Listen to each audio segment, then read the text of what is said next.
ಉತ್ತಮ ಸಾಧನೆಯನ್ನು ಮಾಡಿದ್ದಾರೆ. ಈಗ ಇನ್ನೂ ಉತ್ತಮ ರೀತಿಯಲ್ಲಿ ಇವತ್ತು ಈ ಇಲಾಖೆಯ ಒಂದು ಜವಾಬ್ದಾರಿ ಏನಿದೆ, ಈ ಭಾಗದಲ್ಲಿ ಗ್ರಾಮೀಣ ಭಾಗದಲ್ಲಿರುವಂಥ ಜನರ ಜೀವನ ಮಟ್ಟ ಸುಧಾರಣೆ ಮಾಡಲಿಕ್ಕೆ ಪ್ರಥಮ ಆದ್ಯತೆ ಅಂದರೆ ನೀರು. ಇದು ಜೀವ ಜಲ. ಇವತ್ತು ಎಲ್ಲಾನು ದಿನ ಬೆಳಗ್ಗೆಯಿಂದ ಎದ್ದ ನಂತರ ನಮ್ಮೆಲ್ಲರಿಗೆ ಅವಶ್ಯಕತೆ ಅಪ್ಪ ಅಂತ ಹೇಳಿದ್ರೆ ನೀರು ಬೇಕು. ಶುದ್ಧ ಕುಡಿಯೋ ನೀರು ಕೊಡುವಂಥದ್ದು ಇವತ್ತು ಇದಕ್ಕೆ ನನ್ನ ಆದ್ಯತೆ ಅಂತೇಳಿ ನಾನು ಈಗಾಗಲೇ ಹೇಳಿದ್ದೇನೆ. ಇದು ನಮ್ಮ ಸರ್ಕಾರದ ಆದ್ಯತೆ ಇದೆ.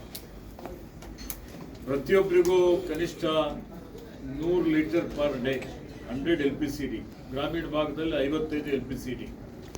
ಈ ಒಂದು ನೀರು ಪ್ರತಿಯೊಬ್ಬರಿಗೂ ಇವತ್ತು ಸರಬರಾಜು ಮಾಡುವಂಥ ಒಂದು ಜವಾಬ್ದಾರಿ ಇವತ್ತು ನಮ್ಮ ರಾಜ್ಯ ಸರ್ಕಾರದ ಮೇಲೆ ಇದೆ.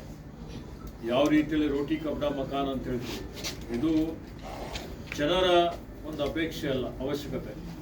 ಜನರ ಅವಶ್ಯಕತೆ ಏನಿದೆ ಆಯಾ ಸರ್ಕಾರಗಳ ಜವಾಬ್ದಾರಿ ಇರ್ತದೆ, ಅದನ್ನು ಪೂರೈಕೆ ಮಾಡುವಂಥದ್ದು. ಹೀಗಾಗಿ ಶುದ್ಧ ನೀರು, ಕುಡಿಯೋ ನೀರು ಕೊಡುವಂಥದ್ದು ಇವತ್ತು ನಮ್ಮ ಜವಾಬ್ದಾರಿ ಇದೆ.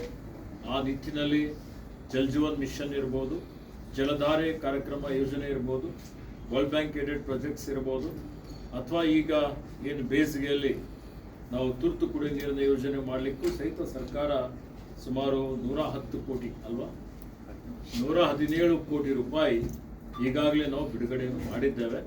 ಮತ್ತು ಅತ್ಯಂತ ಯಶಸ್ವಿಯಾಗಿ ಕುಡಿಯೋ ನೀರಿನ ಸಮಸ್ಯೆಯನ್ನು ಬಗೆಹರಿಸಿದ್ದೇವೆ ಅನ್ನುವಂಥ ಮಾತನ್ನು ಹೇಳಲಿಕ್ಕೆ ಬಯಸ್ತಾ ಇದ್ದೀನಿ.